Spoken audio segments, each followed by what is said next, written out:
Hello, I'm And Dylan, I'm Keon. and this is Trust Your Doctor, that podcast where we watch Doctor Who, because this week we watched Doctor Who, Written by Matthew Jacobs directed by Jeffrey Sachs. and aired on May 14th, 1996.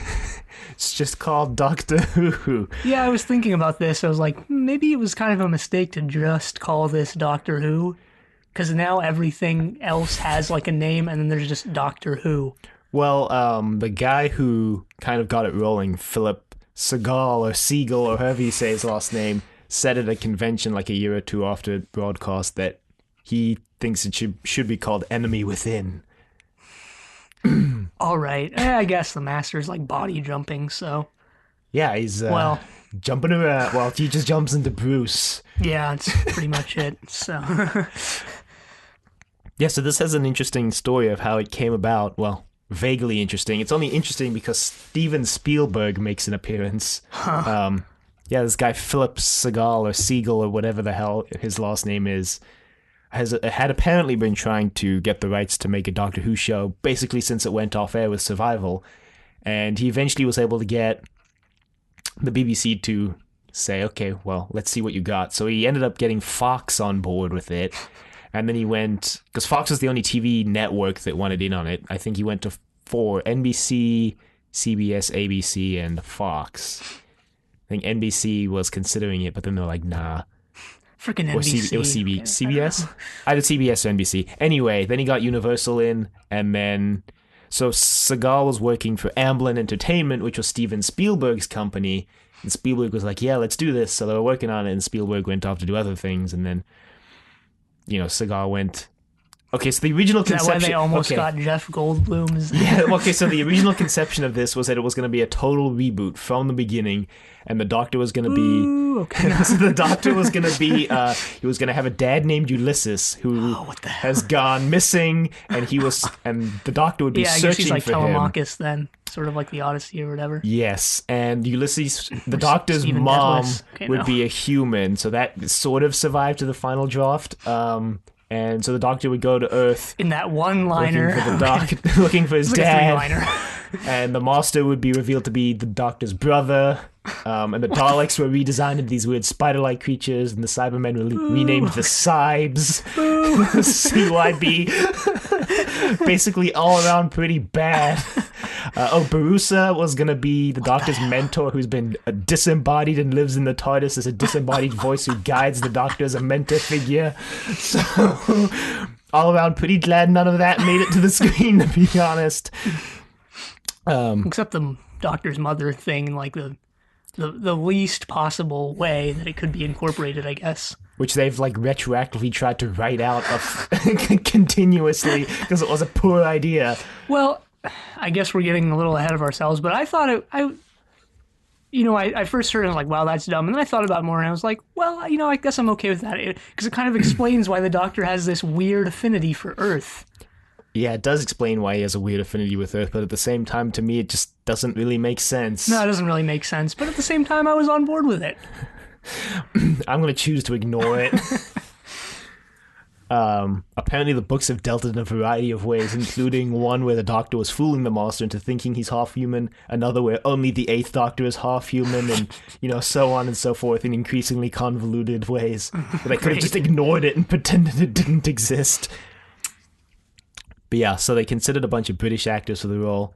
Paul McGann did an audition as part of the first run of names, but basically if you look at the list of names, it's basically every British actor that was alive in 1996, including Pierce Brosnan and Timothy Dalton.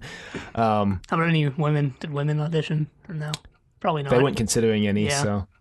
But surprisingly, Christopher Eccleston and Peter Capaldi and John Hurt were all considered for the part, and all of them would later go on to play the Doctor in the actual reboot. Although I got told on Twitter that we shouldn't call it the reboot because it doesn't throw out the old continuity. I don't care. But then We've I called went it the and reboot for 3 Googled it, and years. apparently there's a valid definition of reboot that doesn't involve throwing out all the old continuity, so... I honestly don't care about the definition. I'm going to call it reboot regardless. And Universal was really pushing for an American actor, and that's when they considered Jeff Goldblum. But Well, the Segal, Doctor's wife found Yeah. way. So did the Masters and Grace's, I guess. Well, so Seagal basically made this deal where they would let Paul McGann be the doctor. Because he And started Chang's. really pushing for Paul McGann to be the doctor. Huh. So the deal was Paul McGann would be the doctor, and they would get a quote-unquote name actor to play the master. And Seagal wanted So Christopher they got Lloyd. Hugo Weaving. Okay, no. Well, he wanted Christopher Lloyd, which I think would have been interesting, but Universal didn't want to pay the sum of money that Christopher Lloyd was asking. And then they ended up getting Eric Roberts, who, funnily enough, asked for more money than Christopher Lloyd. But by that point, Christopher Lloyd was already working on another movie. Nice. And that's how it came to be made. Went through like 6 different scripts till it got to this one, and they ended up throwing out most of the exposition scenes because they overran on filming. Huh. Like the one that explains how the Master got into the TARDIS before Lee. So Lee goes into the TARDIS and the Master just shows up inside the TARDIS. There was a scene that explained that. Got thrown away. It's sort of a mastery thing, though. Like, you always think he's dead, and he comes back unexplained, and then like he's just in the TARDIS, unexplained, just hanging out. There was an actual scene of the trial. That would feature the Master's voiceover. That got thrown out. Yeah, a bunch of scenes that sound like they would have made this make a lot more sense got thrown away. It made enough sense as it is. And McCoy apparently signed on because he'd made a promise to himself when he left the show that he would return to hand the role over formally to another actor properly. Huh. So... Well, they spent like 25 minutes with McCoy, which might have been a bad decision, but was also my favorite part of the movie. So. Yeah, mine too, actually. So yeah, that's how it got made. And then it aired on Fox, and it didn't do well enough for them to renew it. But when it aired in US, London, when it aired in London, it not only just London, aired in actually, London. Yeah, only London. On like 3 when it aired in Britain, it apparently did really well, and everyone was really bummed that it didn't get renewed because, didn't do well in America, and the American companies weren't down to spending lots of money for not a lot of return. Well, what did they think? Was the classic series really ever a huge deal in the U.S.? Is the reboot even really a huge deal now? Not in the U.S., it is now. Yeah, I guess. And that's mostly thanks to Stephen Moffat, which we'll talk about when we get there. Because that's kind of, I guess, his legacy for the show. We're making more of a worldwide show than it had been before. Yeah, sure. Yeah, anyway, it starts with a pre-credits sequence, which we haven't had since Trial of a Time Lord, I think.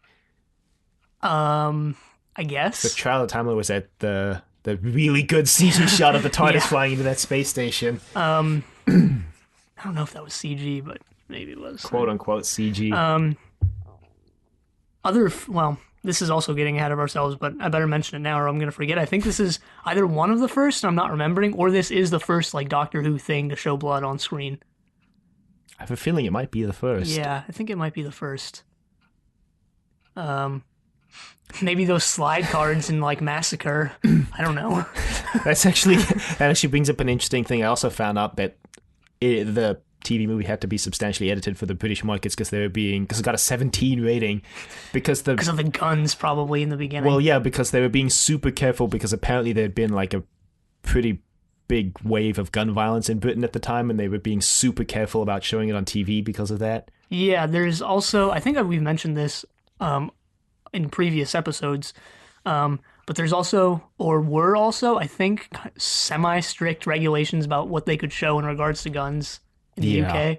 Mm-hmm. I'm not sure when that was, so I don't know if it applies to this, but I vaguely remember reading something about that at some point. I remember that we did also mention that at one point, I think. Yeah. I think we mentioned it in Probably one of those episodes. Probably during the third Doctor's run. I think so. So one of those episodes was the like cyberized guns, and like it's not a real gun. I think it was Day of the Daleks actually, where it wouldn't show them getting hit. It would just show the Doctor shooting the gun, and then it would cut to the like Ogrons or whatever falling down or something. I don't know. Something like that, yeah. Yeah, pre-credit sequence with narration by Paul McGann.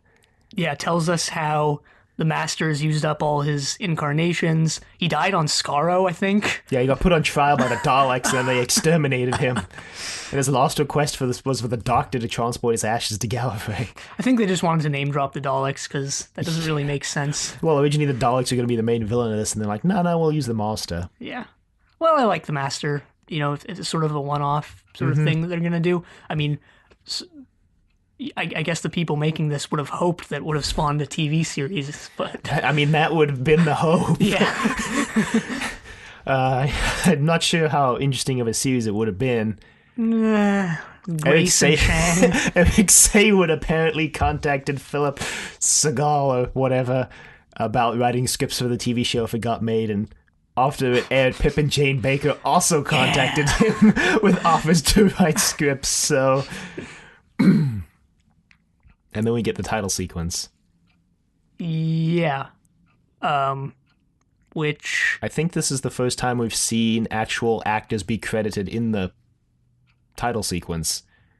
Because all the other ones usually just show the Doctor Who title card and then the name of the serial. I think so. Did they have the like Patrick Troughton in his era? Did his name appear on the screen? I don't think so. I mean, his face appeared. Yeah, well... Duh, but... Yeah, I guess not. I guess I'm just making that up. Yeah, this title sequence would pretty much become the template for the reboot one. So reboot one's pretty similar to this with a time vortex and the TARDIS moving through it and names appearing on screen, so... Yeah. We get some music, obviously. It's not just it's a silent title sequence. And yeah, it's the Doctor Who theme, obviously, and it sounds movie-esque. That was one thing about the soundtrack, is like it just sounded like generic movie music, I guess you could say. Well, it's composed by John Debney, who is a film composer, so... Yeah. And it's a lot more orchestral. Yeah, it's not a bad thing, I guess. It doesn't sound like the classic series music, which... When you say classic series music, there's not really, it's not really a thing, because there were so many different eras of the classic series and the different music. I guess the Dudley Simpson era went on forever, so I guess that could be considered like the classic era music. Dominic Glynn era at the end. But it doesn't sound like the music they used for the classic series really at all. So yeah, it's kind of feels big budget. It's like they tried to make it sound really big budget. I actually like this version of the theme. I do too, but the rest of the soundtrack is like the rest of the soundtrack is kind of just in the background. It's just there. But yeah, it actually is also the first time the Doctor Who theme is started with the middle eight and not the other parts. So I guess they're like, people don't know what this is. It's been off the air for 7 years. Better start with this part that's probably good. Universal was kind of dragging its feet on paying the money for the rights of the music as well. And Segal was like, it's not a Doctor Who show without the Doctor Who theme. Well, yeah, I would have felt kind of wrong if they hadn't used the theme. But starting with the part that's actually good kind of leads us into the actual thing itself. Anyway, we start with the Sylvester seventh McCoy Doctor. listening to some weird ass music in the TARDIS. He's listening to like, what is it? Like jazz. I don't know if it's jazz. It's like slow. I don't know what R&B. Not really. It's like, I don't know what it is. Dubstep. Oh God. Pulls out a sonic screwdriver for the first time since the Visitation. Because it got destroyed in the Visitation.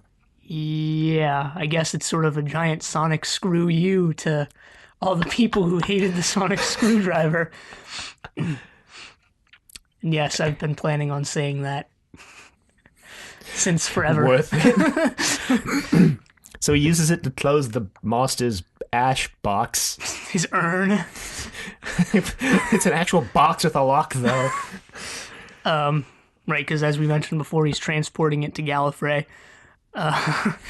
And you just know he's going to get out. I mean, obviously. No, actually, surprisingly, he doesn't. No, he just stays in there the entire time. He's not... No, I'm just pulling her The Doctor goes to Gallifrey, and... It all just goes as planned. And it ends, the seventh Doctor's still alive. No wonder this didn't get made. Yeah, the Master escapes, and I noticed that... Okay, so this TV movie is not one for subtlety, because the music the Doctor's listening to starts skipping on the word time, and keeps repeating the word time, and I'm like, okay, here we go. There's another scene later where it shows that it's definitely not one for subtlety. I'm talking about the Frankenstein scene. Oh, that guy was probably the worst actor in this. And that's saying something. It's pretty much everyone who wasn't the Doctor, Master, or Grace was just like... It's just terrible. including Chang, Lee. yeah, Lee was the. I guess people call him Lee.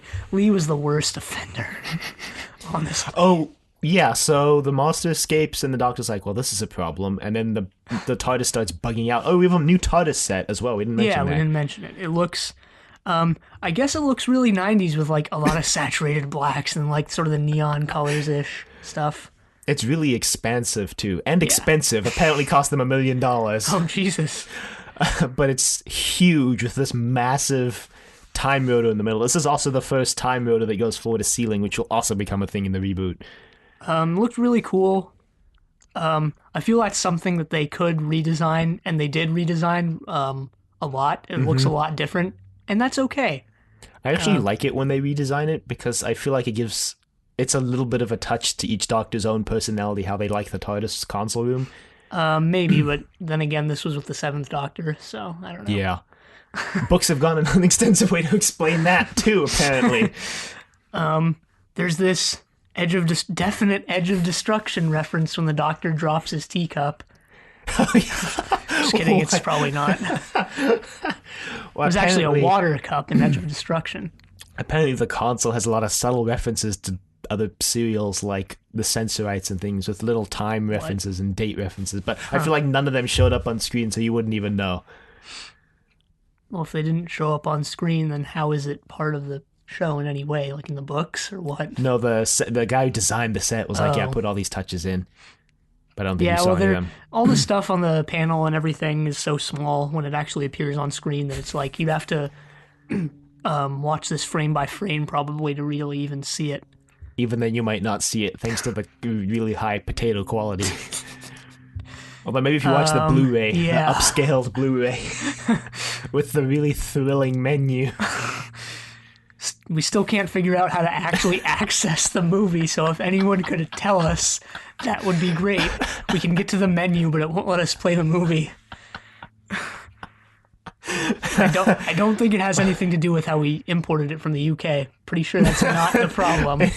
I mean, it might be, but it's a Blu-ray. I think because we watched it on the Blu-ray player and it was like, this can't be played. And we watched it on the PS3 and it worked. But then we couldn't, the menu worked and then we couldn't play the movie. So. Yeah. So anyway. Yeah, actually kind of do want to know. So if anyone out there listening to this does know, please tell us. Please let us know. Drop us a line. Call us. We'll give you our number. Call us at 1-800-TRUST-YOUR-DOCTOR. So now we get a gang fight in San Francisco. Yeah, we cut to Chinatown, December 30th, 1999. There's this weird like transition shot. There's a name for this shot, but I don't know what it's called. Where it starts on this fish head and then there's like zooms out, goes out the window, and you see like the street, these guys running through the street. Well, you're forgetting the best part of that scene where you see the fish head and then you see a guy just cut the fish's head off. So yeah, these three guys run into an alley. They're getting chased by a car. They jump over a fence and they're like, haha, can't get us now. And then they pull out guns. You're like, why didn't the car just run the fence down? It's a chain link fence. It looked pretty sturdy. It was a small-ish car. It was a sedan. It didn't even try, though. He should have tried, because trying is half the battle. Do or do not. There's no try. And yes, they pull out guns, because as everyone knows, everyone in America has guns and is required to carry them at all times, so... Yes, there's actually a government edict about it. If you're not carrying your guns, you will be arrested. I have mine right now, so... Yeah, I keep mine in a drawer inside, just in case. So they fend off this car. Well, then these people jump out of the trash and like they pull out their own guns, except they're way more advanced and like submachine guns and automatic. And they start firing on these guys who are standing without cover and somehow hit none of them. Okay, well, the first round was a warning shot. You could tell that. It was aimed at their feet. After that, I just don't know what they were doing. And then the TARDIS lands, and the Doctor comes out of the TARDIS, locks the door, and just gets shot. There's actually a fan theory going around, which I am partial to, where it basically says that the Seventh Doctor had become so, like, tedious about planning out his every move that the only way he could have ended up dying would be something so random and inconsequential as a gang war in San Francisco. That's interesting. Seems correct. I don't think gang wars are, sorry, inconsequential. To the people to the involved. Doctor, it's inconsequential. So the Yeah, Doctor, I guess. stops people from destroying universes and then shows up on Earth and these people are just having a spat in the alleyway and he just gets shot in the middle of it. Yeah. But yeah, so everyone runs away. oh shit, we killed someone. It's such an awkward scene too, because they're all silent and they just run away, and then this one guy's like, "Who was that?"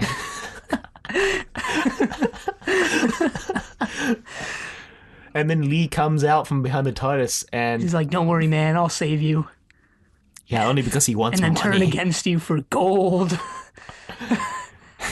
Lee's a very simple character. He just wants no, money. he's not. He's really not. Stealing things. He's not. I liked Lee's character. I didn't like his acting. I liked his character. He's just a kid, man.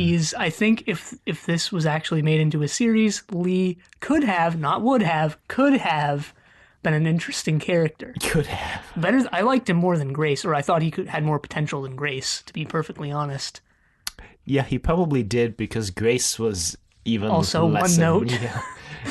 Grace's character was that she was a doctor. Who fell in love with the Doctor Yes. within several minutes. Right after her boyfriend just ditched her. This is definitely a rebound, so... Yeah, I wouldn't say the Doctor should be feeling too good about this. So the ambulance comes and we see Eric Roberts playing Bruce, the ambulance driver. And then we see the monster slither tragic out of character in the... No, not really. I mean, kind of.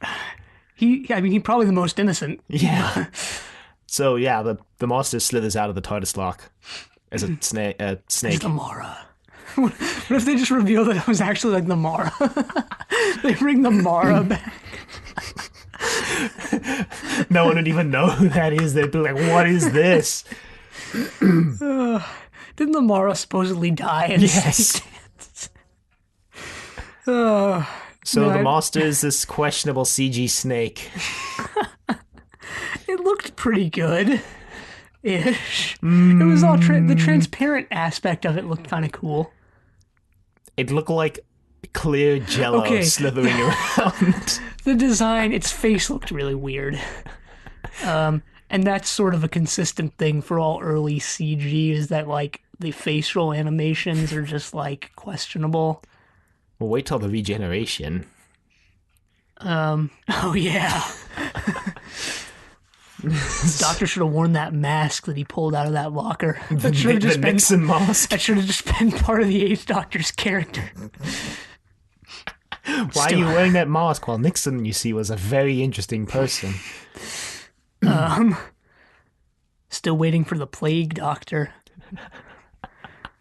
Forgot about that. Jeez, that's a reference. To something only we know about. Yes. So the Doctor gets taken to the hospital and Grace is on call. She's currently at an opera. She's crying at the opera. Yeah, it's pretty beautiful. Brings you to tears, right? That's okay. Yeah, I don't know. I don't know. I'm not a fine purveyor of opera music, so I couldn't possibly comment. And then Grace gets to the hospital and immediately puts on opera music to operate to. To operate. What's this? Brian, her boyfriend, is like, what the heck? Why are you leaving? She's like, I gotta go. I can't just let this guy die. So, I mean, Brian seems like kind of a jerk too. Yeah, a little bit. Just wanted this guy to die. He really didn't care that Grace was leaving. He could care less about her. He actually just wanted this person to die now. He was the one who ordered the hits, and turns out it wasn't a random act of violence. He's a mastermind. Anyway, yeah, Grace shows up. She turns on the music, and they're like, 2 hearts. And a couple of the technicians, I guess, I really don't know what they were like, 2 hearts. What the heck? 2 hearts? The X-ray technicians. Yeah, this other guy comes in. He's like, it's a double exposure. Duh. They take like 4 X-rays and they somehow just assume that like all 4 of them double expose, and I'm like, what? Grace is the only one who figures it out, which is like, yeah. After she kills him, if you think about it, she was the one who killed the Doctor in this. It wasn't a gang fight. It was Grace messing around in the doctor's innards. I guess the gang fight was definitely part of it. Yes. You can't just write it off like it wasn't the gang fight at all. But yeah, it was Grace too. This is also the most sketch hospital ever in the sense that they burn the evidence later on that the doctor has two hearts. And then Grace is like, oh, I'm going to quit. And they're like, no, you won't. So she She does. through with it, yeah. Well, first, okay, so the Seventh Doctor wakes up and grabs Grace. He's like, I'm not like you. You can't do this. You'll kill me. She's like, no, we'll save you. And he dies on the operating table. They have this...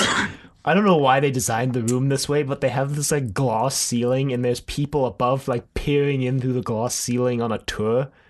What?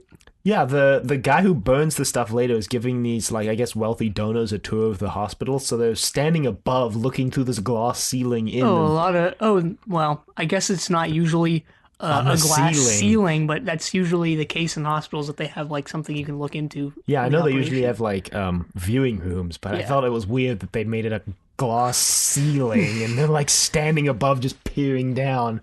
Can you imagine being the patient in that situation and waking up? It's like, oh. Maybe it's a reference to the glass ceiling, the concept from the 90s. But they didn't smash in this at all.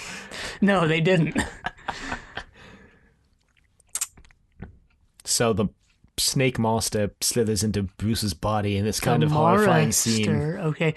Yeah. One of the biggest mysteries for me in this was why Bruce sleeps with his watch on.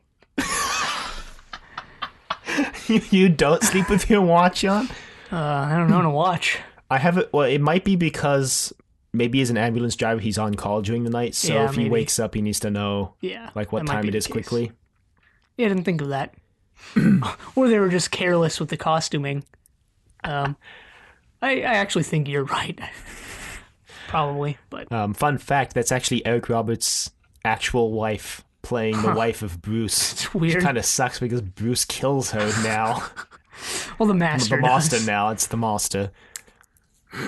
Or the Master, if you're Eric Roberts. This is the first time it's ever been pronounced that way on the actual show. The Master.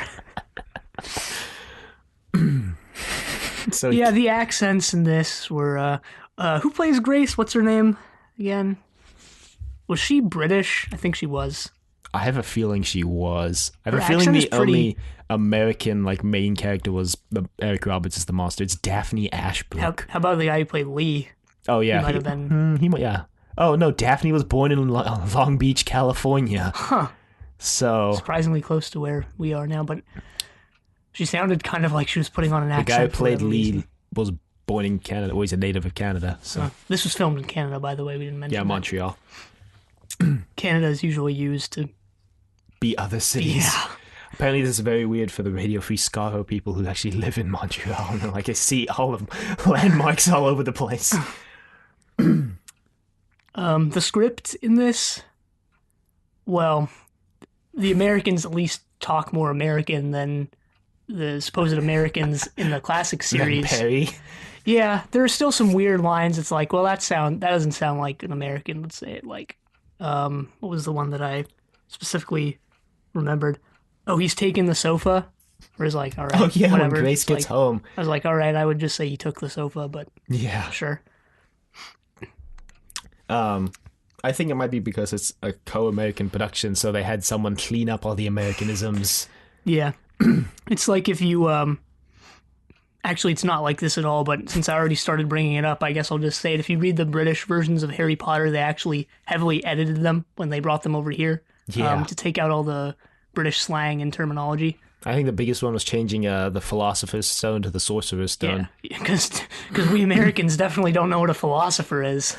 I think they wouldn't. I think they thought kids wouldn't know what a philosopher is, which, I mean, reading this book would be a good opportunity to learn. So yeah. Well. Also, the Philosopher's Stone is like a concept. I kind of question why they thought kids would know what a sorcerer was then, not a philosopher. When a philosopher is something that still exists, whereas sorcerers died out a couple 100 years ago. Well, also the Philosopher's Stone is like a mythical thing from mythology, and the Sorcerer's Stone is just like a thing they made up for the book, I guess. I mean, it's the same thing, just renamed. Yeah, it's the same thing renamed, but you know what I'm getting at, right? Yeah. Yeah. Yeah. Anyway, it's not Harry Potter cast. We could make a Harry Potter cast if we wanted to. We could. I don't necessarily want to, but it's Anyway. it's possible. Anyway. The doctor regenerates in the morgue, and this is where it's, once again, it's super non-subtle because the security guard's watching Frankenstein. I don't think he's a security guard. I think he's just the guy who works there. Guy, yeah, who works in the morgue. He's super psyched for the turn of the century. We forgot to mention that Lee wrote down John Smith on yeah, that was pretty cool. Pretty interesting. Then gets kind of weird because they sign him into the room as John Doe. Oh no, that's because Grace talks to Lee and Lee doesn't actually know who he is, so they sign him in as John Doe. Yeah, Lee runs off with the doctor's things. If you didn't know, in law enforcement and medical, John Doe and Jane Doe are catch-all terms for anybody you don't know the name of. Yep. Yeah, so the guy's watching Frankenstein, and it's the scene where Frankenstein comes back to life, and it's super, super not or comes to life subtle, originally, I guess. Because, well, kind of comes back to life because Dr. Frankenstein built him out of parts of dead people. Yeah, I guess. I only read the book. I haven't watched the movie, so which is apparently a completely different story. So yeah, and he's like, he's alive, and Paul McGann sits up, and I'm like, wow, I see what you guys did there. How could I not? This is where we get the doctor's weird face transformation. Yeah, it looked kind of cool, I think. Yeah, for what technology they had, I think they did the best that they could. I feel like I preferred this to the blind the audience with light, and it's a different actor now that the classic series did every time someone regenerated on screen. Yeah, I don't know if I necessarily have a preference. Yeah, I guess I prefer this. Sure. Because it actually shows him changing. The reboot does kind of a combination of the two, but we'll get there. So the doctor wakes up. He doesn't know who he is. Who am I? That's right. You're Doctor Who. Doctor Who are you? From, what, Greatest Show in the... No, which serial was that? I forgot. I think it was Greatest Show in the Galaxy. Maybe? Greatest Show. Anyway. It was around me. Well, yeah, the doctor's acting really weird as he does normally when he regenerates. As you do. He walks out and the guy who works the morgue is just like floored, except he's a terrible actor, so he's literally just standing there expressionless. He was the worst actor in the entire thing, let's be honest. Worse than Lee. Yeah, all right, you know what, I'll concede you on that point. This guy was definitely the worst actor. Although the fact that he's the worst isn't as big a deal as the fact that Lee's probably the second worst, because he was only in a couple scenes. Yeah, so the doctor goes to pick out an outfit, and this is the second time he's stolen clothes from a hospital, because the third doctor did that too. Yeah. Possible reference there, actually. Potentially, yeah. There's the guys who are working at the morgue are going to a costume party, so one of the guys is going as a Western dandy, I guess, or something like that. Something like that. So I guess that's the outfit the doctor takes. We get scenes of this costume party later. It looks interesting. Look more like a rave than a party. No, I mean, maybe. Well, so this continues the trend of the actor pretty much hating the costume they're in, because Paul McGann thought this costume was pretty bad. I mean, it didn't look that weird. It sort of seems like something the doctor would wear, like maybe second or third doctor. I think Paul McGann just didn't like it personally. Probably. It's way better than the Seventh Doctor's outfit, gotta say. The Seventh Doctor's outfit at the beginning of the serial was also really good, because they redesigned it, so they took out the jumper and they gave him a completely new coat and new shirt. And they took out the question marks, I think. Yeah, they did. That was pretty much the main offender. And Sylvester McCoy actually owns that hat, so he brought it with, and they were actually really happy that he brought the hat with to wear it in this. Huh. Interesting. And Paul McGann had to wear a wig, by the way. I don't know if you knew this, but that was a wig he was wearing for this entire thing. What? Because he had just shaved his head for a movie, and so he had short hair, but the guy who was the producer, Segal, wanted Paul McGann to have the long hair he had at his audition, so they made a wig for him.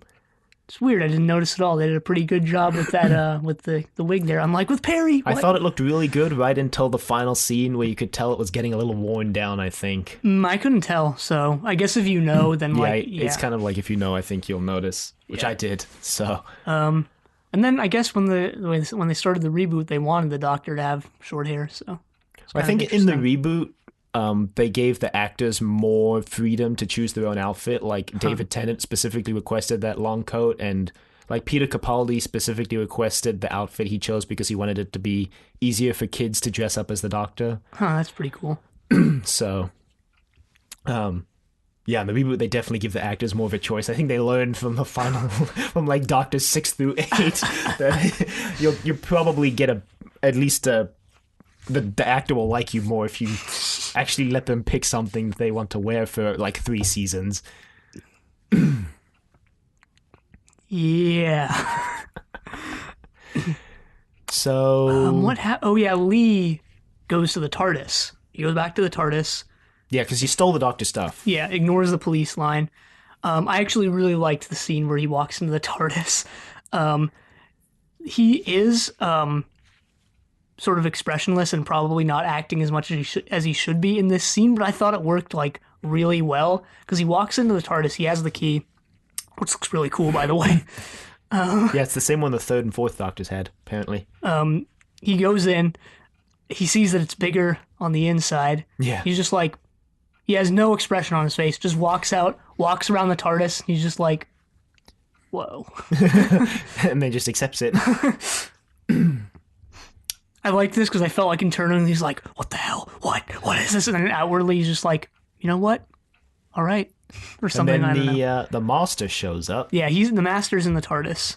And he's wearing shades. He looks like Agent Smith.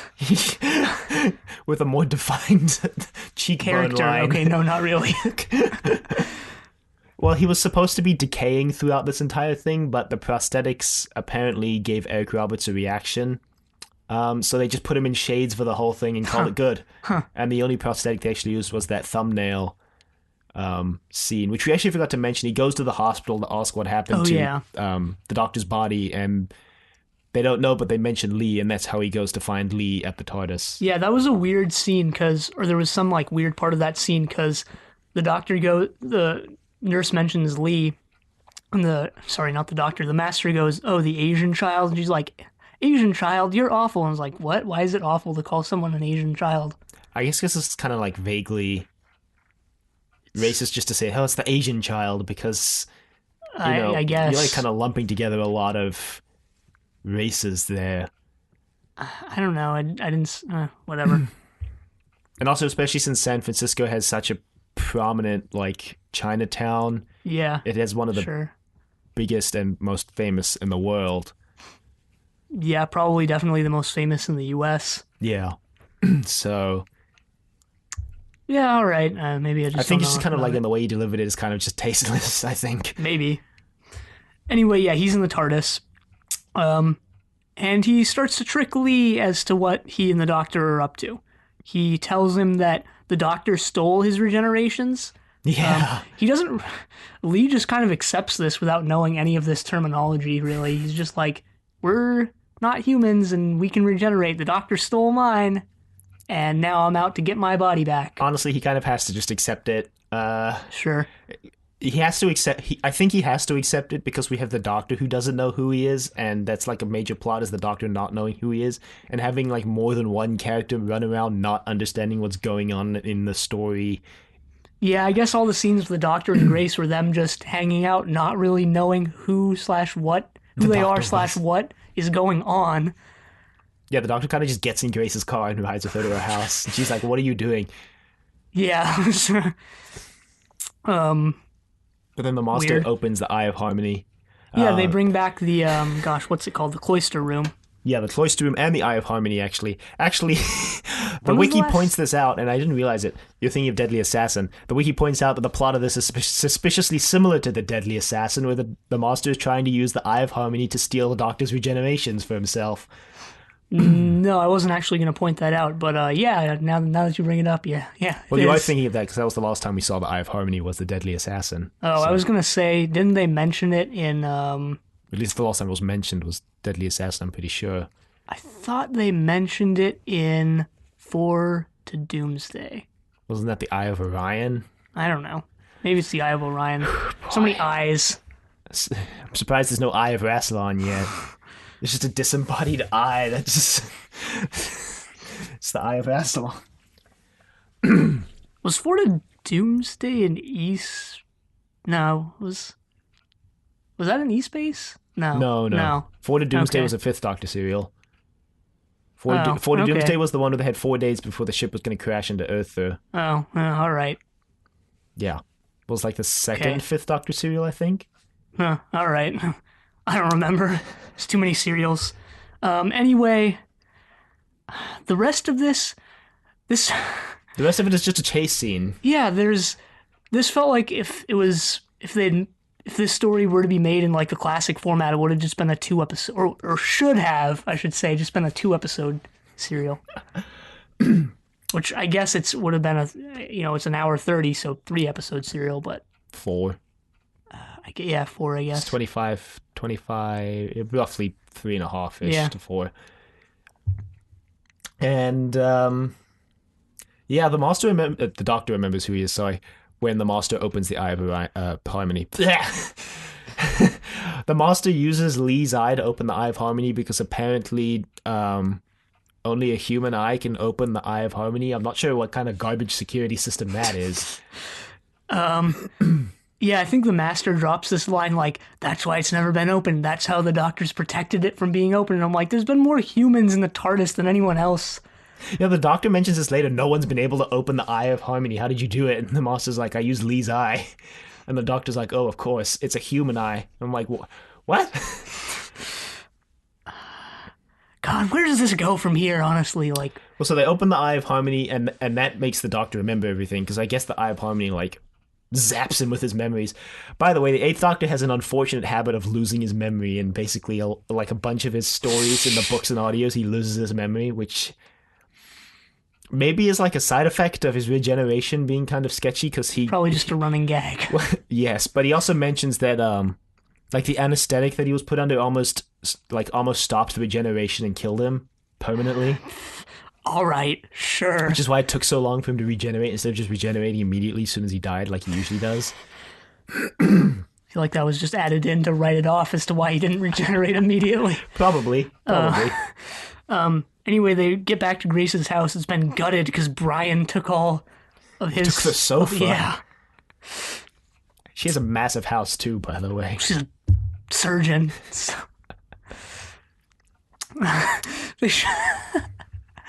They should have had the Full House characters just walking around in the background. Implied it in the same universe. That actually would have been pretty funny. And it would mean we'd have to watch Full House on the podcast at some point. Just have Bob Saget making an extremely inappropriate joke in the background. Just as Grace walks in, hey Grace! Or have one of them like coming in humming, everywhere you look. Okay, no. I really forgot Full House is set in San Fran. Yeah, every time they show a shot of that house, it's on this like steep hill. Felt bad for the kids like in the early episodes when they're in elementary school and like walking home, trudging up that hill both ways. Okay, no. Back in my day, I think Full House was off the air at this point. I think it ran for like 10 years, like 80. Full House was good though, so... Yeah, I used to watch Full House a lot, like as a kid, I guess, and then I guess a couple years ago I went back to it and was like, man, this is gonna suck, isn't it? And I was like, yeah, I was surprised. enjoyed it surprisingly a lot. Still surprisingly enjoyable and kind of funny still. Some of the episodes.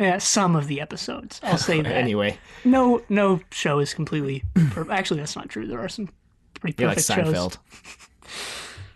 Anyway, So, yeah, the Doctor basically, so he reveals that he needs to fix the timing chip in the TARDIS, which is why he landed in San Francisco, because of the timing malfunction in the TARDIS, and he needs a beryllium chip from an atomic clock.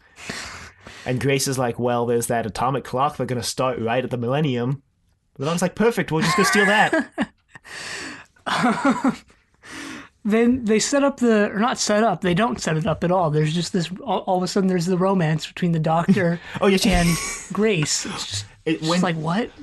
So when he remembers everything, he kisses her, which I thought was like, oh, okay, so it's like he's really happy. So he's like, Yeah, overjoyed, exactly. right? That was my interpretation. But then later on, Grace just falls in love with the doctor, and I was No, like, it's okay. not later on. It's like right now. This yes. is when it starts. You And better I'm just brace like, yourself for the oh, reboot because Yeah, I really don't like the idea that the doctor and the has a companion romantic get it on. subplot. Yeah.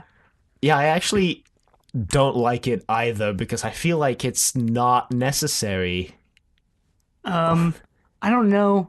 I don't know whether or not it's necessary. It's probably not. But I mean, I started with the first Doctor, obviously, and just going through all 7 Doctors and not having that, except like that one first Doctor serial where it does happen. The Aztecs. It just feels weird. So maybe it's not necessarily a bad thing. They also pulled it off spectacularly badly here, I felt. As they do with most of the romantic stuff in this show, with the companions too. It's just like out of nowhere. Well, I guess the reason maybe why Susan. I feel like in the reboot it's not necessary is because it becomes like a defining part of their characters that they're in love with the Doctor. Like you'll see it 3 months from now when we get to Rose, like one of her defining character traits is that she's in love with the Doctor. Yeah, And I it's feel like pretty that bad. kind of like doesn't necessarily devalue them as a character because you can do a romantic subplot like well and make it an integral part of something interesting. But when it's the only It's thing, like if it's all there is, then like yeah, if it's all there is, right. it's kind of like well, it's not like companions haven't been in one note in the past. I'll say this that. is true. This is true. Anyway, so the Doctor and Grace go to steal the thing. The Master and Lee are chasing them. I kind of like that Lee There's was a teamed up couple with the motorcycle Master. chases. Not one, but a couple motorcycle chases. I did like that Lee was teamed up with the Master and that Grace sort of is too when she's mind controlled later. Well, I like that Lee was teamed with the Master because it kind of forms this parallel with, now the Master's sort of got a companion and the Doctor's Yeah. kind of got a companion. Yeah. I thought they were going to like end this with the Master getting away and like these like with him or something.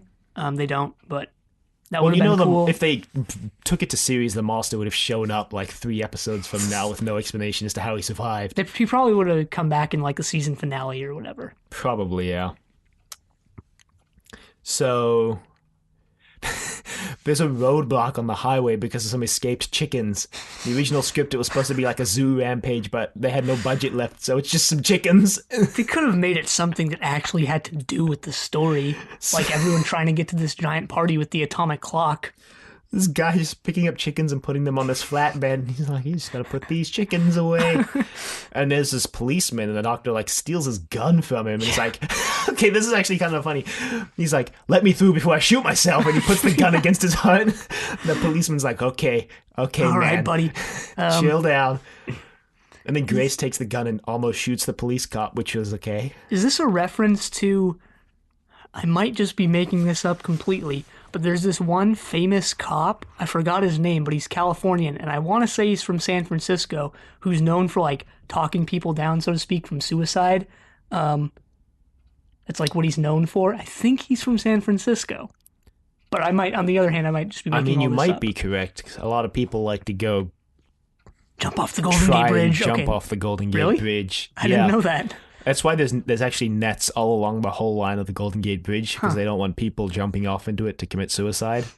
And they actually have, because I've been to the Golden Gate Bridge, they have phones all along the Golden Gate Bridge where you can pick it up and it connects you to a suicide help hotline. That's pretty interesting. Yeah, I've actually never been to San Francisco or anywhere in Northern California, even though I've lived in California like pretty much my whole life. So I can confirm the roads are as steep as they appear in Full House. yeah, I don't think we got any super steep roads in this. Well, yeah, that because I it's can remember. Montreal and not San Francisco. They could have done something.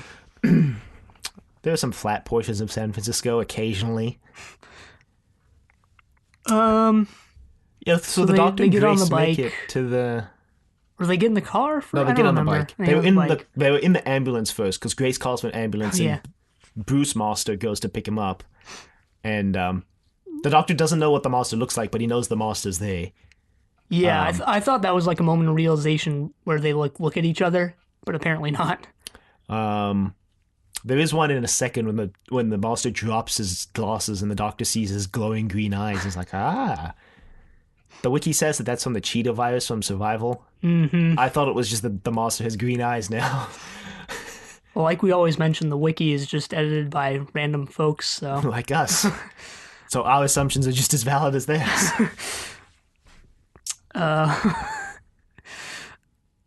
Oh yeah, the master and Lee are also in an ambulance. Yes. And master's like... They're transporting Doctor and Grace, and then they go around. Yeah, so the master's like, why aren't you going? And Lee's like, the roads are blocked. And he's like, you're in an ambulance, Lee. He's like, oh yeah. So he turns on the siren and starts going. And yeah, they show up at the party. The Doctor steals some guy's name badge. Apparently the Eighth Doctor's very good at sleight of hand stealing things from people. The Doctor's always been good, sort of, at That's true. those kinds of tricks. He offers people jelly babies. Yeah. He has like a bowl of them in the console room that he's munching on. So they steal the chip, and then they reveal that there's 4 policemen who've been slimed. That scene got cut too. There was an actual scene filmed where Eric Roberts' master slimes them and kills them, I guess. Huh. Got cut for time. They also, this chase sequence as they leave got extensively cut because they took so long to film it, the sun started coming up, and they just had to use what they had. There's something here I put in my notes that I forgot to mention. When they're back at Grace's house, she calls an ambulance, and they put her on hold. She's like, what? Some sort of commentary, like 911 putting people on hold. I don't know if she calls 911 because she works at a hospital, so maybe she just calls her hospital. It actually reminds me of recently, there was, like 2 weeks ago, this newspaper article came out about once again, going back to a suicide hotline. A suicide hotline, I don't remember where, was actually putting people on hold till they hung up, which was pretty messed up. Nice. And they got a huge amount of backlash when that came out, for the right reasons and for obvious reasons. Mainly that they're not performing the one task that they're supposed to perform. So you're not outside the realm of possibility. They just put Grace on hold from this ambulance. I'm going to give them the benefit of the doubt and say that she called her hospital and not 911. Yeah, she probably called the non-emergency line, to be honest. Anyway, sorry for that digression. No, that's fine. So now they go back to the TARDIS, and the Doctor gets captured. It's more interesting than what's about to happen. Yeah, the Doctor gets captured and then Clockwork Oranged. Oh, yeah. Oh yeah, I forgot that scene where he pushes all his friends in the ocean and stabs them. Okay, no. No, I'm only talking about those eye openers. He's got slapped on his face. Yeah, no. I know what you're talking about. Yeah, the Doctor just goes on a murderous rampage. I kind of started questioning why the TARDIS has a body swapping machine in its like sort of basement. What are you talking about? Because this Eye of Harmony is in the TARDIS, and I'm kind of wondering why it has the ability to swap bodies in the TARDIS, and the Doctor just carries this around with him. Was that actually what it was? I thought it was just like something that's going to augment their powers or whatever and just allow them to do whatever the plot demands. I actually don't know. Pretty sure it's just... The Doctor mentions that the Eye of Harmony is the power source for the TARDIS, but I'm still questioning why it has the ability to either give someone's regenerations or to like... steal their body or whatever was going on here. I didn't get that it did that. I just thought it like amplified the Master's powers and he somehow has the ability to do that because the plot says he does. I don't know. Well, he's trying to steal the Doctor's regenerations. Yeah, which I just thought he somehow had the ability to do that. Yeah, I'm pretty sure it was those Raiders of the Lost Ark staffs they have there. Beaming eyes under them. Oh yeah, the Doctor... God, yeah, I guess it is the eye, come to think of it. You know, looking back, yeah, it probably is. They resolve this in the most timey-wimey way. The Doctor's like, we gotta go back to before the thing so we can stop the thing really ill-defined. And he's like, think of it as an alarm clock. Yeah, I actually don't know how they resolve this. Because there's just some Grace flashes of light. It's the year changes. It's 2000 now. So Oh yeah, we forgot to mention the actual thing driving them to do this is that the Eye of Harmony being open is going to destroy the world at midnight. oh yeah, So the Doctor closes The it, but he thinks Cinderella it's too thing. late to stop it, which is why he wants to go back like 20 minutes or whatever and close it earlier. I don't know. We also didn't mention that Grace is now being controlled by the Master. Yeah. So there's that. But Lee isn't, so the Doctor convinces Lee that the Master lied to him, and Lee's like, you lied to me, and then the Master's like, yeah, I lied to you, so what? And then he snaps Lee's neck. There's a cool scene with Lee, and this is why I thought Lee's character had like a lot of potential. Is the Doctor's like, you don't have to do this. You have like other things in your life. You don't have to do that. And he's like, no, I don't. He's not. He doesn't say it like that, but he's like, what else? What else do I have, Doctor? And it's like, I dang. almost feel like it would have been more interesting if they kept the original plot they had developed for him, which was that his uncle was going to have been killed by the Master, and Lee wouldn't have known until now, and it would have been revealed that the Master had killed his uncle, and it wasn't just a random accident, because I almost feel like that would have been more interesting to be like, oh, I've been working with this guy who killed my uncle the whole time. I don't think it would have been more interesting. I like that he's just doing it for gold, because like, he's right. What does he have?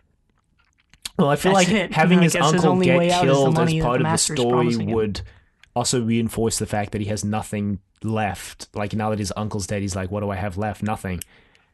I think it would weaken it, because it's just like he's doing it for like that. That to me was, why I liked his character. Yeah, he's doing it for the money, because he needs the money. Like what that's what he says. What else does he have? And I don't know, just do it just to be like, you killed my uncle. Like I don't know, it just would have been disliked by me, I guess is how I want to put that. I would dislike it, but sure, maybe. I don't know. Obviously, we didn't get that, so Plus, Lee just gets his neck snapped anyway immediately, so... yeah, I guess we're counting him as dead, even though he comes back. Yeah, the Eye of Harmony revives him, and I guess wakes up Grace from hypnosis or whatever. Yeah, The Master kisses Grace, and that, like, unhypnotizes her. yeah, brings her back know. because she's not able to open the eye because she doesn't have a human eye anymore. Because and you do see that her eyes are like all pupil or whatever. Mm-hmm. And then the Master kisses her. She gets her human eye back. The Doctor yells Grace in exactly the same way that Sylvester McCoy yelled Ace. It actually sounds exactly the same. So I thought that was interesting.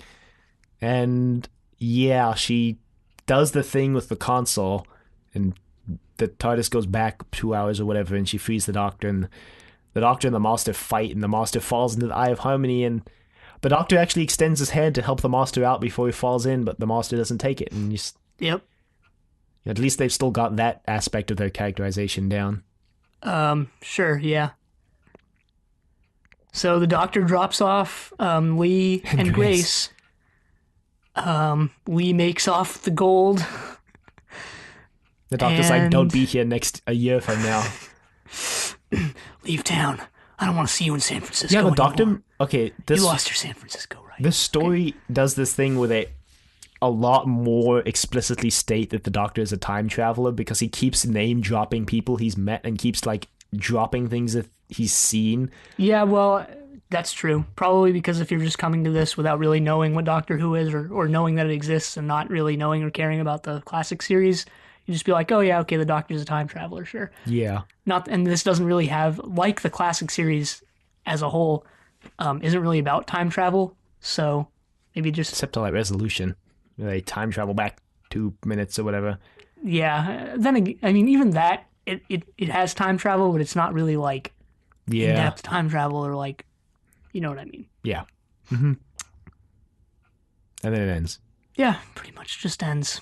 Doctor drops Grace and Leo. The Doctor tells Grace to come with him, and Grace is like, no, you come with me. And the Doctor's like, why would I come with you? I don't want to live in San Francisco. Should have just done it, to be honest. And Just he lived in leaves. San Fran for the rest of his lives.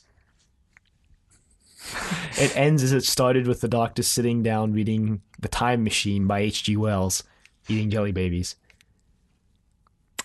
Yep. And I think you can probably tell from how unenthused we got after Sylvester McCoy's section ended. I didn't really enjoy the last 2/3 of this movie. I don't think it was bad, but I don't think it was good. I think it just existed. I don't know. I don't honestly know what I want to say about this, to be honest, because it was just a lot. I guess they did capture sort of that classic series feel where it's like just a lot of running around, some chase scene, but it's more like action-y movie, fast-paced running around because it's like chase scenes and motorcycle scenes and stuff like that. Yeah, and I'm curious to know how much of that was the input of the American studios on Probably a lot, I'm guessing. because obviously they're catering it towards their audience because it's premiering on, Fox first, so they want people to tune in and watch it. And what's the best way to do that? Explosions and motorcycles. There actually weren't any explosions in this, unless you count that like light explosion. Guess they needed an ace in there.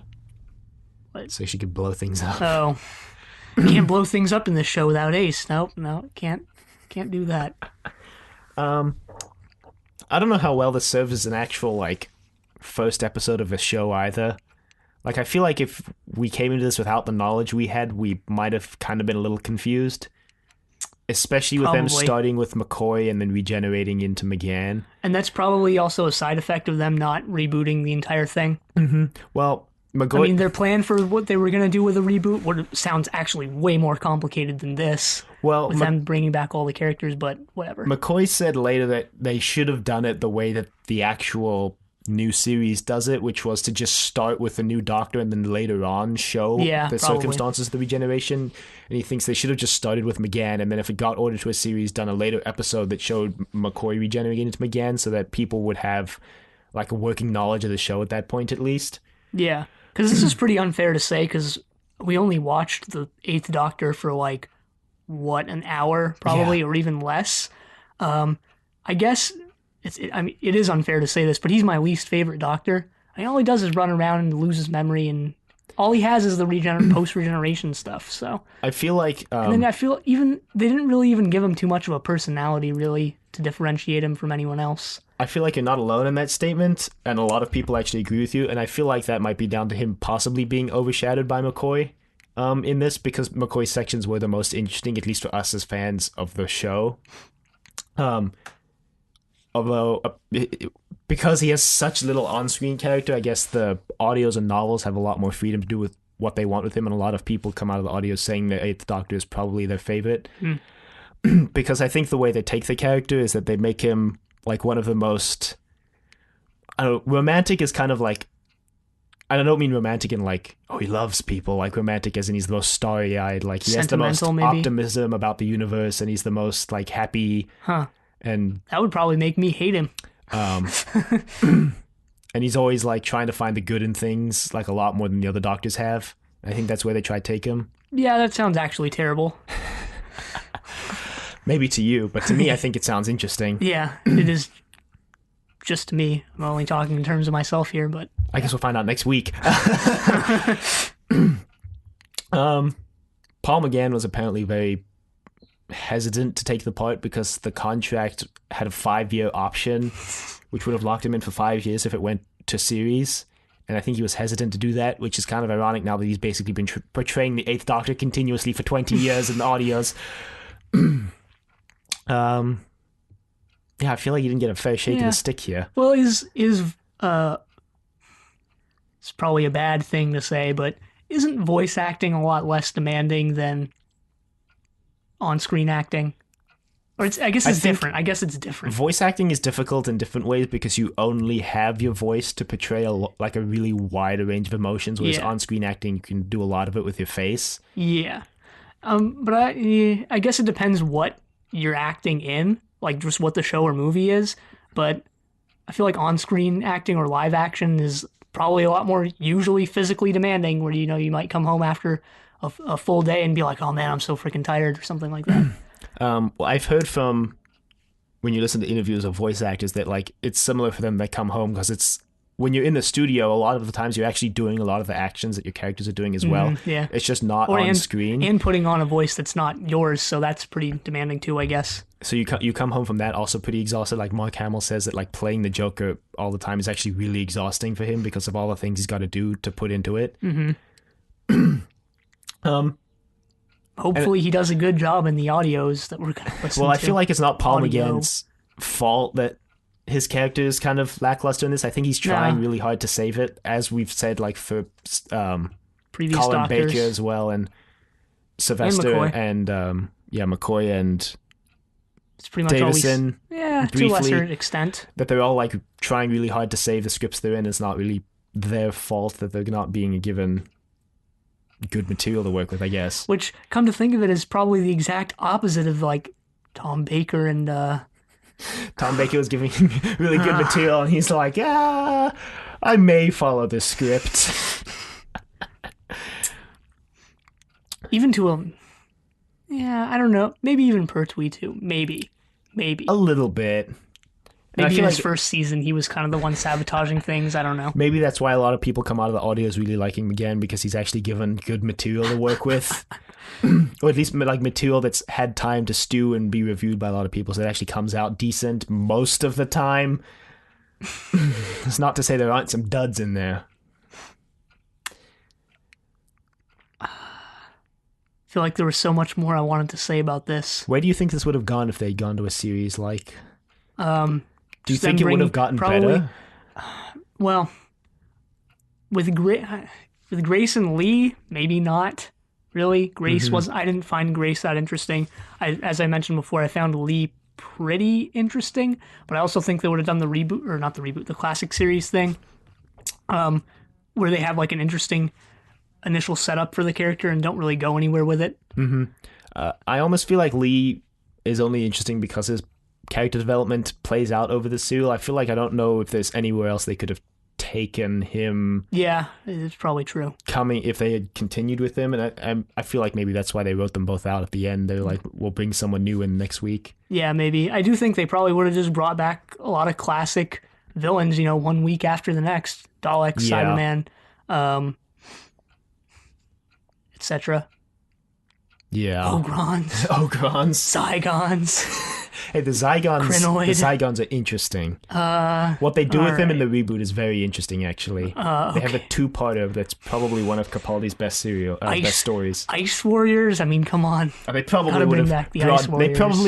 They probably would have just printed out a list of classic villains and brought all them back. And that's not like a ding on their creativity. I think that's just that would have been the quickest way to build an audience would be to announce that they're bringing back all these villains that people know. Probably. And to introduce new people to these villains that they're probably going to bring back season after season.